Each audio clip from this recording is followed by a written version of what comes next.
자, 오늘은 성경의 7대 불가사의에 대해서 우리 말씀을 드리겠습니다.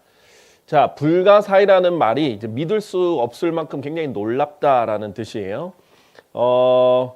여기 이제 그림들에 보면은 고대 이제 7대 불가사의이고 있고 현대에 들어서는 현대 새로운 7대 불가사의도 있는데 성경 속에 이 7대 불가사의가 뭐가 있는지 오늘 이 7개를 다 나갈 수는 없고요. 하나씩 우리가 집중해서 좀 살펴보도록 하겠습니다. 이게 세계 7대 불가사의라고 했을 때 불가사의 자체가 미스테리라는 뜻이에요. 미스테리라는 뜻이고 이 영어로 미스테리고 이 불가사의의 영어가 미스테리인데 이건 한자죠. 불가사의는. 불가사의의 뜻 자체가 보통 사람의 생각으로는 도저히 미루어 헤아릴 수 없을 만큼 이상야릇하다 했는데 여기에 이 뜻이 묘하다 이런 뜻이에요. 그러니까 이상하다. 정말 이거 도저히 이해할 수 없겠는데 근데 이해하기가 힘들고 정말 믿기 어려울 만큼 정말 신비로운 그런 것을 불가사의라고 말합니다. 자, 그런데 성경에서는 이런 미스테리를 신비라는 단어로 사용을 했어요. 똑같이 영어로 미스테리예요. 이게 뜻도 사전적인 뜻도 같습니다. 일이나 현상 따위가 사람의 힘이나 지혜 또는 보통의 이론이나 상식으로는 도저히 이해할 수 없을 만큼 신기하고 묘함. 아까 묘하다 이 말이 야릇하다 이 말이랑 사전적 의미랑 똑같습니다. 그러니까 이제 우리나라 사람들은 이제 야릇하다는 말을 자체를 별로 안 좋게 쓰는 경우가 많기 때문에 이런 묘하다는 의미가 조금 더 적합하겠죠. 신비라는 뜻이. 그래서 성경에서는 미스테리를 신비라고 하고 이제 세상에서는 이제 불가사의 한국에서는 불가사의라는 이름으로 이 미스테리를 표현합니다. 자, 그런데 이 흥미로운 것이 뭐냐면요. 구약 성경에는 이 신비, 미스테리라는 단어가 등장하지 않습니다. 그러다가 신약에서 등장하는데 그 이유 중 하나가 구약에는 신비가 감추어져 있었기 때문이에요. 신약에서 예수 그리스도께서 오시면서 신비들을 드러내셨어요. 제가 기회가 되면 이 성경 속 7대 불가사의를 제외하고도 이거 외에도 하늘의 왕국에 관한 하나님께서 신비들, 미스테리들, 불가사의들 얘기하셨고 그 다음에 하나님의 왕국에 대한 불가사의들도 얘기하셨는데 그것도 다룰 수 있으면 좋겠습니다. 골로새서 1장 26절에는 이는 곧 여러 시대들과 여러 세대들로부터 감추어져 왔다. 이제는 그분의 성도들에게 명백하게 드러난 신비다라고 했어요.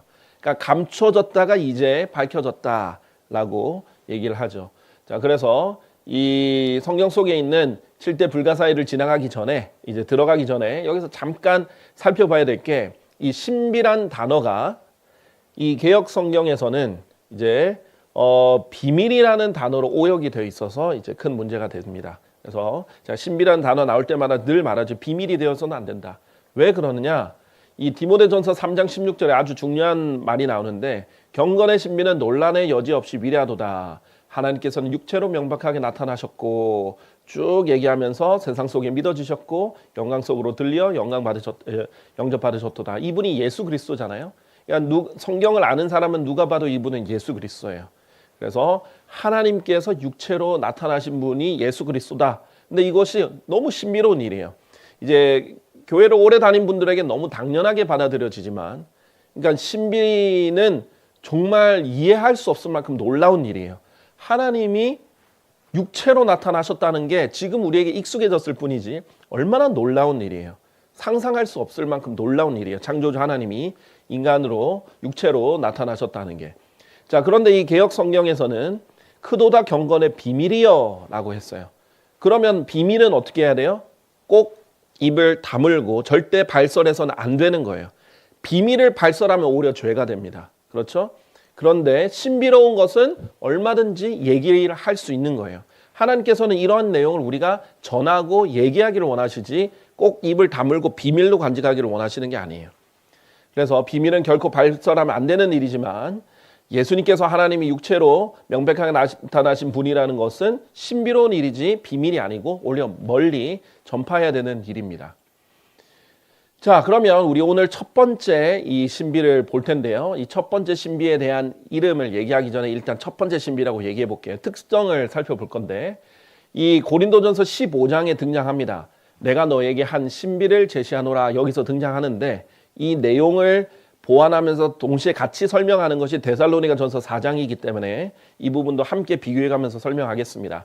먼저 고린도전서 15장 51절에서 54절을 짧게 읽고 그 다음 비교해서 넘어갈게요. 보라 내가 너에게 한 신비를 제시하노라. 우리가 모두 잠잘 것은 아니요 오히려 우리가 모두 변화되리니 순간적으로 눈 깜짝할 때 마지막 나팔 소리에 그러하리라. 이는 그 나팔이 소리를 낼 것이요 죽은 자들이 썩을 수 없는 몸으로 일으켜질 것이며 우리가 변화될 것이기 때문이라. 이는 이 썩을 수 있는 몸이 반드시 썩지 아니함을 믿을 것이요 이 죽을 수밖에 없는 몸이 반드시 불멸을 입을 것이기 때문이라. 그렇게 하여 이 썩을 수 있는 몸이 썩지 아니함을 믿고 이 죽을 수 없는 몸이 불멸을 입게 된다면 그때는 이와 같이 기록되어 말하기를 사망은 승리 속에 완전히 삼켜지리라 한 것이 실현되리라 라고 했어요. 자, 이게 아까 데살로니가 전서랑 같이 호응한다 했는데 이 부분 인용할 때 하나씩 볼게요. 그래서 이 첫 번째 신비의 특징은 뭐냐면요. 눈 깜짝할 순간에 수많은 사람들의 몸이 변한다는 거예요. 여러분 내 몸이 싹 바뀌는 것만 해도 놀라운 일이죠. 그런데 나만 바뀌는 게 아니라 수많은 사람들의 몸이 확 바뀝니다. 그것도 아무리 나이가 많이 든 고령의 사람이든 아무리 장애가 있는 사람이든 상관없이 완전히 새롭고 튼튼하고 아주 건강하고 피곤하지도 않고 상처를 입지도 않고 죽지도 않는 그런 몸으로 변화가 된다는 거예요. 얼마나 놀라운 거예요. 그런데 이렇게 부자들이 세계 최고의 부자들이 이렇게 하려고 얼마나 노력해요. 막 세계 최고의 부자들 조금이라도 젊어지려고 막 피를 수혈해가지고 바꿔보기도 하고 뭐 피부 케어들 받기도 하고 뭐 어떤 이 뭐 할 수 있는 건 다 동들여서 하는데 이걸 못 하잖아요. 그리고 오랜 세월이 걸려도 노화를 약간 늦추는 정도지 완전히 새롭게 젊음을 되찾거나 건강을 되찾을 수가 없죠. 그런데 눈 깜짝할 사이에 그것도 한 명이 아닌 수많은 사람들의 몸이 변할 거라는 거예요. 이것이 첫 번째 아주 신비로운 일이죠. 이 불가사의의 특징입니다. 그래서 고린도전서 15장 51절에서 52절 보면 이 신비가 우리 모두가 잠잘 것이 아니다. 성경에서 이제 잠자다라는 표현이 진짜 잠잘 때도 있지만은 이번 문맥과 같이 죽는다라는 표현을 완곡하게 쓸 때도 자다라는 표현을 씁니다. 그래서 우리 모두가 잠잘 것은 아니요 오히려 우리 모두가 변화된다. 죽지 않고 변화되는 사람들이 있다라는 거예요. 그리고 순간적으로 눈 깜짝할 때 그렇게 된다라고 얘기를 했습니다. 자, 그래서 이 사람들이 확 몸이 변하는 그런 순간들이 있을 거라는 거죠. 자, 그 다음 첫 번째 신비의 특징 두 번째는 뭐냐면요. 천둥과 나팔 소리와 함께 예수님께서 하늘로부터 내려오실 것이다. 자, 2000년 전에 역사적으로 실존했던 그 예수님, 그리고 죽었었지만 우리의 죄들로 인해서 죽으셨지만 다시 부활하셨던 그 예수님, 그리고 지상에 남아 계셨던 게 아니라 40일 이후에 하늘로 승천하셨던 그 예수님을 우리가 다시 보게 될 거예요. 그런데 그 예수님이 하늘로부터 직접 내려온다는 것 자체도 너무나 놀라운 일이고 신비로운 일이지만 그때 천둥과 나팔 소리와 함께 나타날 거고 사실 이 광경, 이 소리는 모든 사람이 들을 거예요. 자, 그런데 이 소리의 구체적인 내용은 못 들을 수 있어요. 그런데 적어도 천둥 소리나 나팔 소리는 들을 거예요. 자, 이 부분을 우리가 보면 아까 전에 순간적으로 눈 깜짝할 때 마지막 나팔 소리에 그러하리라 라고 했죠. 자, 그러니까 마지막 나팔 소리에 우리 몸이 변화되는 거예요. 그러니까 나팔 소리가 먼저 있고 바로 그 순간에 변화가 되는 거죠. 근데 데살로니가전서 4장 16절 우리가 호환되는 구절들이라고 했죠. 이는 주께서 환호를 지르는 거예요. 천사장의 음성과 하나님의 나팔 소리와 함께 이 나팔 소리가 하나님의 나팔 소리다. 그리고 하나님의 환호성과도 관련이 있다는 거예요. 하늘로부터 친히 내려오실 것이기 때문이라. 누가요? 주께서. 예수님께서 하늘로부터 친히 내려오신다. 그런데 이때 하나님의 나팔 소리가 들린다. 하나님의 환호 소리가 들리고 천사장의 음성이 들린다라는 거예요. 그러니까 이 전 세계적으로 엄청난 소리가 들릴 겁니다. 자, 그런데 이런 소리의 조금 더 구체적인 특징들을 우리가 살펴보면요. 주님께서 이제 내려오실 거죠. 네, 이 구체적인 음성의 특징 보면 천둥 소리와 같아요. 하나님의 음성은. 이 성경에서 나오는 특징인데 욥기 40장 9절에 보면 내가 그분과 같은 음성으로 천둥 소리를 낼 수 있겠느냐라고 했어요. 너는 하나님 같은 팔을 가지고 있느냐? 아니면 내가 그분과 같은 하나님 같은 음성으로 천둥 소리를 낼 수 있겠느냐? 그러니까 하나님의 음성이 천둥 소리와 같다라는 거죠. 그리고 시편 77편 18절에 보면 하나님을 보고 당신의 천둥의 음성이 하늘에 있었나이다. 하나님의 음성을 천둥의 음성이다. 이렇게 얘기를 합니다. 자, 그래서 하나님의 음성이 천둥 소리가 같기 때문에 예수님께서 이 땅에 계실 때 이렇게 기도를 하고 계셨어요. 아버지여 당신의 이름을 영원롭게 하소서. 그런데 그때 하늘로부터 한 음성이 임하였으니 말씀하시기를 내가 그 이름을 영원롭게 하였고 또한 그것을 다시 영화롭게 하리라 라고 아버지께서 음성으로 하늘에서 음성으로 대답해 주십니다. 그러므로 곁에 서 있다가 그것을 들은 백성이 천둥이 친 것이라고 말하였더라. 다른 이들은 말하기를 천사가 그에게 말한 것이라 하였더라. 자, 예수님은 이 말을 또박또박 다 알아들으셨어요. 내가 그 이름을 영화롭게 하였고 또한 그것을 다시 영화롭게 하리라. 이 말을 또박또박 다 들었지만 일반 사람들은요. 천둥 친 것처럼 들립니다. 그래서 이 내용이 자세히 안 들릴 수 있어요. 바울 때 그랬거든요. 사울이었죠 원래. 바울이 회심할 때 어떻게 했어요? 천둥 소리를 사람들이 들었는데 바울은 그 음성을 다 들은 거예요. 자, 그런 식으로 이제 전 세계적으로 엄청난 굉음들이 있을 거예요. 자, 그리고 하나의 음성은 많은 물들의 음성 같다라고 성경에서 말하는데 내가 하늘로부터 한 음성을 들었는데 많은 물들의 음성 같고 엄청난 천둥의 음성 같았다 그랬죠. 아까 천둥의 음성과 같은 게 하나님의 음성인데 그냥 천둥이 아니라 엄청난 천둥이죠. 그리고 많은 물들의 음성 같다라고 했어요. 제가 이 많은 물들의 음성 같다라고 늘 할 때마다 제가 연상하는 게 있어요. 바로 나야가라 폭포입니다. 제가 이 세계에서 가장 높은 폭포는 이제 남미에 있지만 가장 많은 양의 물이 떨어진다 그러면 아마 이제 나야가라 폭포일 거예요. 엄청난 양의 물이 순간적으로 떨어집니다. 그것도 낮은 게 아니고 엄청 높아요. 그런데 그 가까이에 유람선 같이 큰 배를 타고 가는데 이 바로 앞 직전 한 20-30m 앞까지 가주는 것 같아요. 그런데 그 큰 배가 계속 떠밀려 내려가려고 그래요. 근데 그만큼 엄청난 양의 물이 20-30m보다 훨씬 떨어져 있을 것 같아요. 근데 어쨌든 그걸 떠밀려 내려가려는 걸 이렇게 잡고 있는 거죠. 그런데 그 물이 엄청난 물들이 떨어지는데 그냥 압도가 되고 다른 사람 목소리는 하나도 안 들려요. 옆 사람 목소리는 안 들려요. 압도적인 음성이 거라는 것이 제가 나야가라 폭포 앞에서 그걸 들은 것이 늘 연상이 돼요. 그만큼 이제 압도적인 음성이다. 라는 것이고요. 성경적으로 하나님의 음성은 나팔 소리 같다 했죠. 아까 전에 고린도전서 15장과 데살로니가 전서 4장의 공통점은 뭐였어요? 나팔 소리가 같이 등장한 거죠. 그래서 요한계시록 4장 1절에 보면 이것이 우리 휴거의 그림이 이렇게 나와 있는 거고 우리가 들려 올라갈 때 그림이 나와 있는데 하늘에 한 문이 열렸어요. 아까 전에 주께서 하늘로부터 내려오신다 그랬죠. 그러면 하늘에 문이 열리고 내려오시는 거예요. 그리고 첫 번째 음성이 하나의 나팔에서 나온 것 같이 나와 함께 대하였더라. 자, 나팔 소리 같은 음성이 나왔죠? 그러면서 뭐라고 대화하냐면 그 음성이 말하기를 이리 올라오라. 아까 전에 이제 우리가 뒤에서 볼 거지만은 이 첫 번째 신비에서 일어난 특징은 몸만 변화되는 게 아니라 나중에 올라가거든요. 근데 이리 올라오라는 말을 구체적으로 하는 거예요. 이게 올라가는 대상자들은 이걸 또렷이 알아들을 거예요. 근데 올라가지 못한 사람은 엄청난 천둥 소리나 많은 물들 소리, 나팔 소리처럼 갱음으로 들리는 거죠. 그러니까 엄청난 대혼란이 있을 겁니다. 그리하면 이후에 반드시 있을 일들을 내가 너에게 보여주겠노라. 그래서 실제로 요한계시록 기록했던 사도 요한이 바로에서 셋째 하늘로 간 장면이 이제 2절부터 나오는 거죠. 자, 우리도 이런 일들을 겪을 것이라는 겁니다. 자, 그래서 첫 번째 신비의 특징 다음으로 세 번째는요. 먼저 그리스도 안에서 죽은 자들이 썩을 수 없는 몸으로 일으켜진다. 자, 그리스도 안에서 예수님을 믿고 죽은 자들이 썩을 수 없는 몸으로 일으켜져요. 이미 죽었잖아요.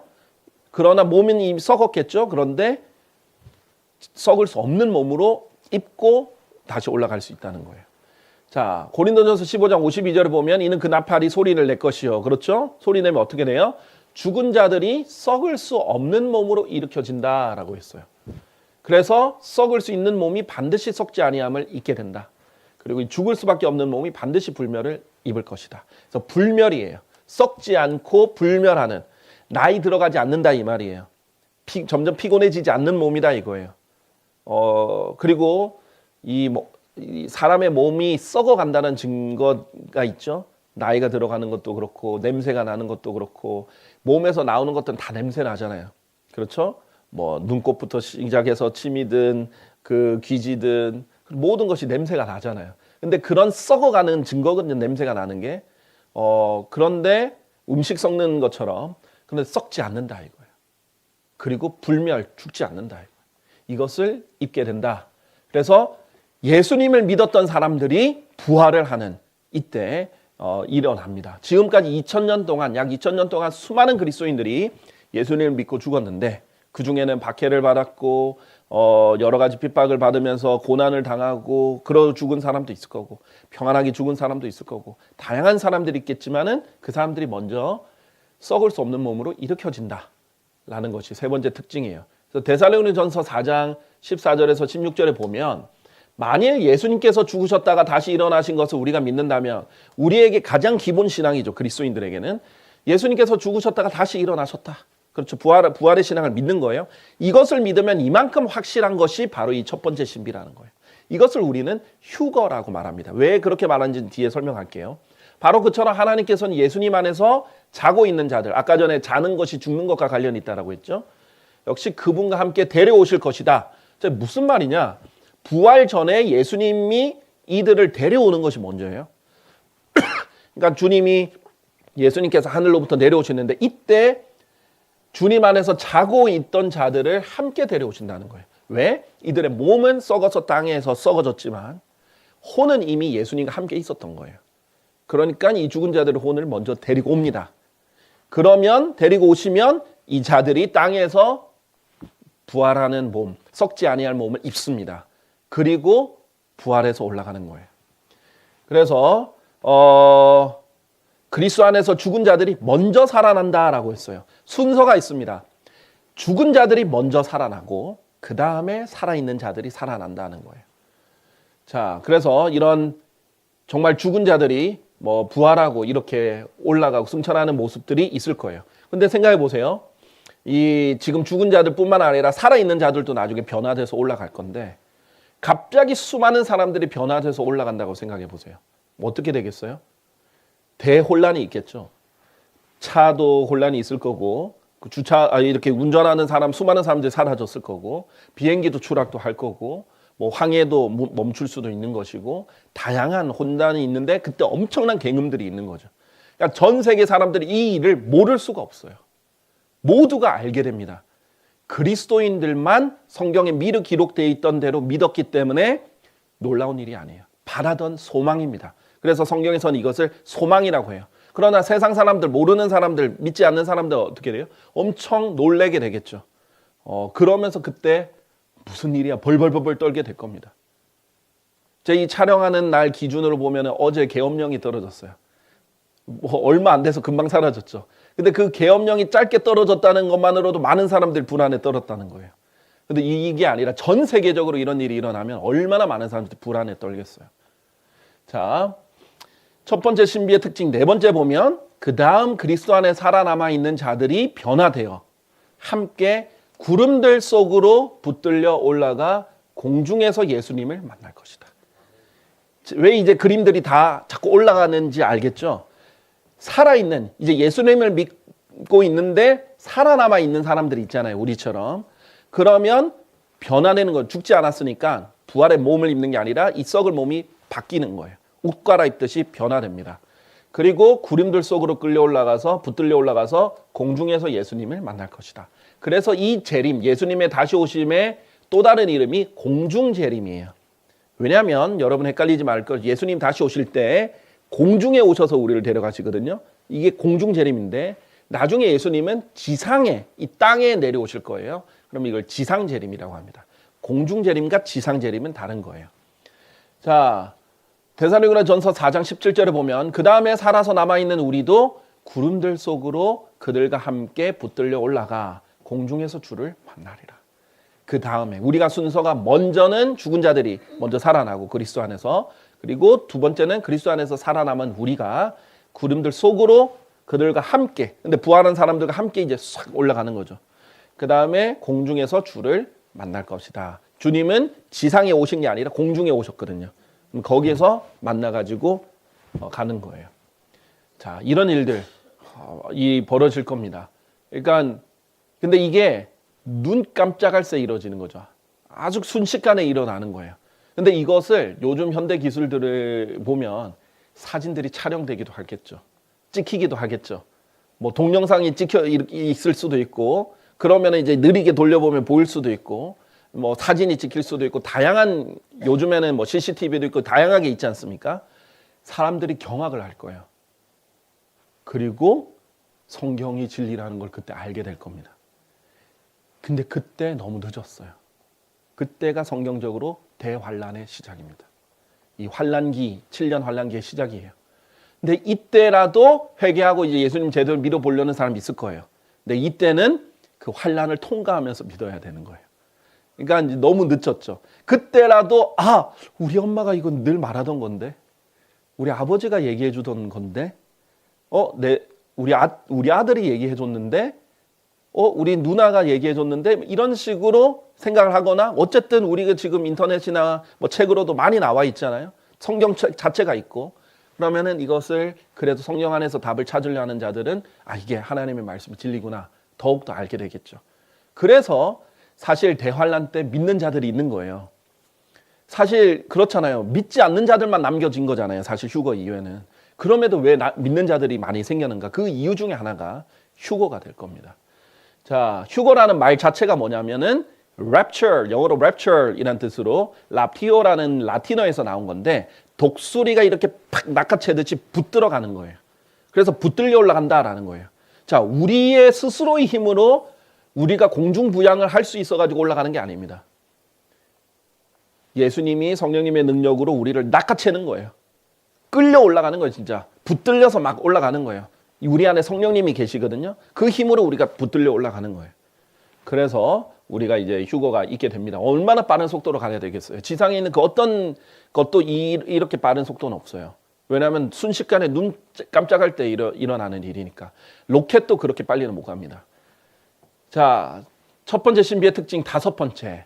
자, 그래서 어떻게 되는가? 결말이 아주 중요합니다. 하늘나라에 가서 영원히 주님과 함께 있는다. 자, 그냥 공중에 있다가 그냥 뭐 없어지는 게 아니라 공중에서 주님과 함께 만나서 이제 하늘나라로 가는 거예요. 거기서 이제 영원히 주님과 함께 있게 됩니다. 데살로니가전서 4장 17절 18절 보면 그리하여 우리가 언제나 주와 함께 있으리라. 이런 이유로 이 말씀들로 서로 위로하라 했어요. 자, 그리스도인들이 왜 장례식장에 갔을 때, 같이 믿던 그리스도인들이 죽었을 때 당연히 유가족들을 위로하러 가죠. 그리고 슬프죠. 일단 이별을 했으니까. 우리가 이 땅에 있는 동안은 다시 못 볼 거니까. 그런데 왜 우리가 절망에 빠지진 않는가? 왜 우리에게는 이런 위로가 있기 때문에.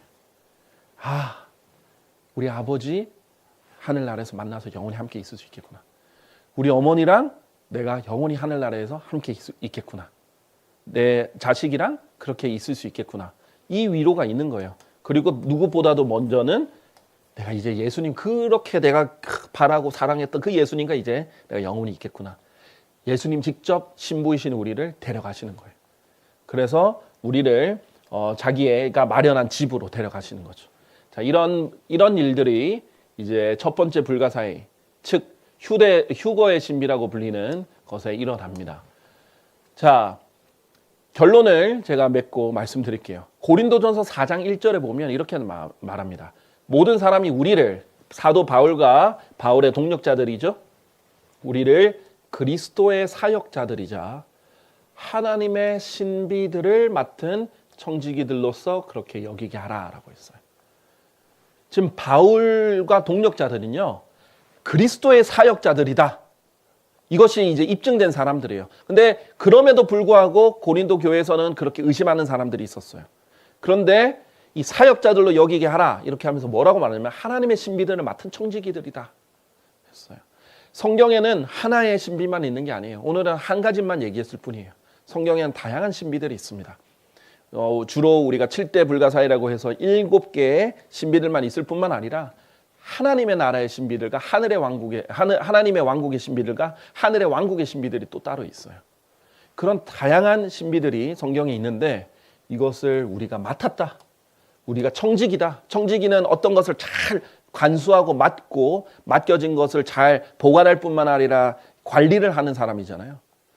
그러면 하나님의 사역자라고 불리면 이 신비를 잘 맡은 사람으로서 이것을 잘 전해야 되고 가르쳐야 되고 이 믿음을 지켜야 되겠죠.